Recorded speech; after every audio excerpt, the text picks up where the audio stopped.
Welcome to DY news. రాష్ట్రాన్ని quantum valley hub గా తీర్చిదిద్దేందుకు ముఖ్యమంత్రి చంద్రబాబు నాయుడు కృషి చేస్తున్నారని, విద్యార్థులు దీన్ని సద్వినియోగం చేసుకోవాలని రాష్ట్ర మంత్రి కె పార్థసారథి కోరారు.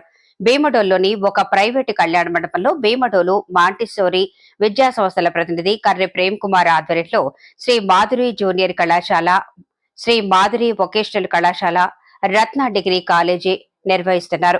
దీనిలో భాగంగా శ్రీ మాధురి జూనియర్ కళాశాల 3వ వార్షికోత్సవ కార్యక్రమాన్ని సోమవారం మాంటిసోరీ విద్యా సంస్థల ప్రతినిధి మరియు శ్రీ మాధురి జూనియర్ కళాశాల correspondent K Swathi Madhavi, principal P Balu ఆధ్వర్యంలో నిర్వహించారు. కార్యక్రమానికి ముఖ్య అతిథిగా మంత్రి, విశిష్ట అతిథిగా ఆప్కాబ్ చైర్మన్ గన్ని వీరాంజనేయులు, అతిథిగా మాజీ శాసనసభ్యులు జి మురళి పాల్గొన్నారు. విద్యార్థుల స్వాగత నృత్యంతో కార్యక్రమాన్ని ప్రారంభించారు. జ్యోతి ప్రజ్వలన చేసి కార్యక్రమాన్ని ప్రారంభించిన మంత్రి మాట్లాడుతూ, విద్యార్థులు మార్కులతో పాటు జ్ఞానాన్ని పెంపొందించుకునే విధంగా చదవాలని కోరారు. ప్రభుత్వం విద్యను నేర్పటంతో పాటు క్వాంటమ్ వ్యాలీని దృష్టిలో ఉంచుకుని నైపుణ్యాభివృద్ధి పెంపొందించేందుకు అనువైన విధంగా అధునాతన రీతిలో విద్యను నేర్పేందుకు చర్యలు తీసుకుందన్నారు. టెక్నాలజీ హబ్ ను తీర్చిదిద్దే క్రమంలో ఇంటర్నెట్ ప్రొవైడర్లను మండల స్థాయిలో అందుబాటులోకి తెచ్చేందుకు చర్యలు తీసుకుందన్నారు. విద్యార్థులు కళాశాల స్థాయికి వచ్చిన తర్వాత తమ స్వేచ్ఛను, క్రమశిక్షణ, నైతిక విలువలు పెంచే విధంగా విద్యను నేర్చుకోవాలన్నారు. భీమడోలు మాంటిసోరీ విద్యా సంస్థలు ఈ తరహా విద్యను నేర్పటంలో మండల స్థాయిలో అగ్రగామిగా ఉన్నాయని, దీనిని జిల్లా స్థాయికి పెంచుకోవాలని అభిలాషించారు. అనంతరం గత విద్యా సంవత్సరం సంస్థకు చెందిన కళాశాలలో ఇంటర్ ప్రథమ సంవత్సరం చదివి ప్రస్తుతం 2వ సంవత్సరం విద్యార్థినిగా కొనసాగుతున్న నిట్ట నూర్జా సుజన తెలుగు పరీక్షల్లో 100కి 99 మార్కులు సాధించినందుకు గాను కళాశాలల తరఫున విద్యార్థిని సత్కరించారు. ఇదే క్రమంలో ప్రతిభ కనబర్చిన ఇతర విద్యార్థులకు ప్రోత్సాహకాలను అందజేశారు. ఈ కార్యక్రమంలో కూటమి నాయకులు, పలువురు ప్రముఖులు పాల్గొన్నారు.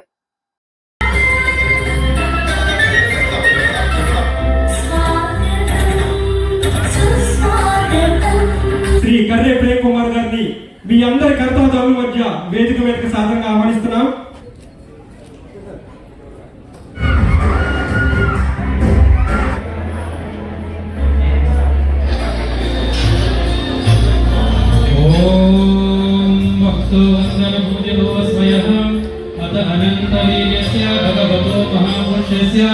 శ్రీమదాదినారాయణస్య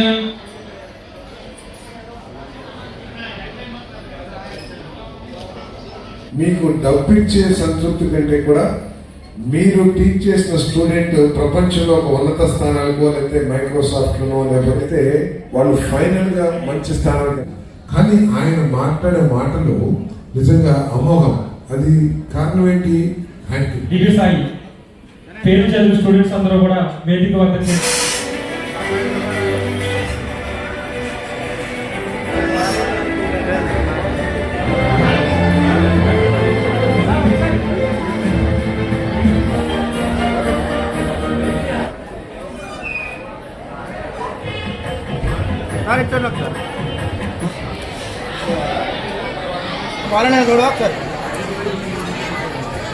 అదేవిధంగా కాలేజీ యానివర్సరీ ఫంక్షన్స్ లో పాల్గొనడం జరిగింది.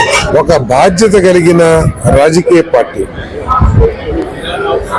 ఉగ్రవాద పార్టీ లాగా ప్రవర్తిస్తూ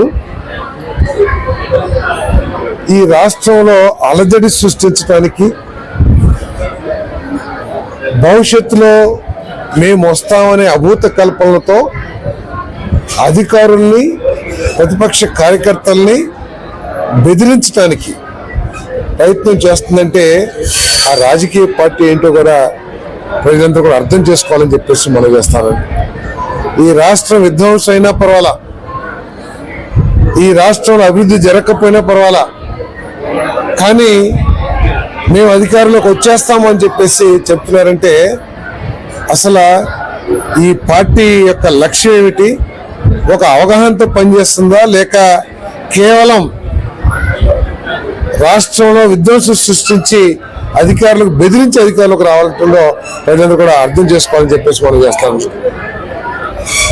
గత ఎన్నికల్లో ఈ రాష్ట్ర రాజధానికి సంబంధించింది మెయిన్ ఇష్యూగా ఎన్నికలు జరిగినాయి. ఆ ఎన్నికల్లో చీత్కరించి 151 సీట్ల నుంచి 11 సీట్లకి దించేసినా కూడా ఇంకా ఆలోచన మార్చుకోకుండా, బుద్ధి మార్చుకోకుండా మాట్లాడటం ప్రజలందరూ కూడా అర్థం చేసుకుంటారని చెప్పేసి మనం చేస్తాను. ఈరోజు వారి లక్ష్యం ఏంటంటే ఈ రాష్ట్రంలో అరాచక పరిస్థితులు సృష్టించి భవిష్యత్తులో మేము వచ్చేసి అన్నిటిని నాశనం చేసేస్తామనే అభిప్రాయాన్ని కల్పించి ఈ రాష్ట్రంలోకి పెట్టుబడులు రాకోకుండా, పెట్టుబడులు రాకపోవటం మూలంగా కొత్త పరిశ్రమలు కానీ ఇవన్నీ రాకపోతే యువతి యువకులకి ఉద్యోగ అవకాశాలు లభించవు, ఒక అలజడి పరిస్థితులు సృష్టించాలనేది మరి ఈ పార్టీ, ప్రతిపక్ష పార్టీ యొక్క లక్ష్యం అని చెప్పేసి మనం చేస్తాను నేను.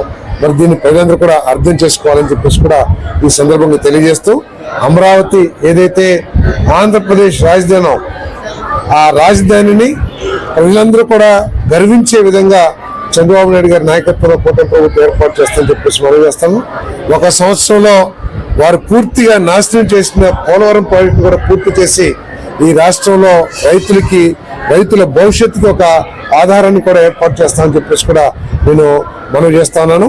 మరి ఈరోజు రైతులు కొంతమంది ధాన్యం గురించి మాట్లాడారు. ఈ దేశంలో ధాన్యం కొన్న 24 గంటలు 48 గంటల్లో డబ్బులు ఇస్తున్న ప్రభుత్వం కూటమి ప్రభుత్వం, ఏకైక ప్రభుత్వం అని చెప్పేసి కూడా మనం చేస్తాను. చిన్న సమస్యలు మా దృష్టికి తీసుకొచ్చారు. నేను కలెక్టర్ గారితో మాట్లాడాను.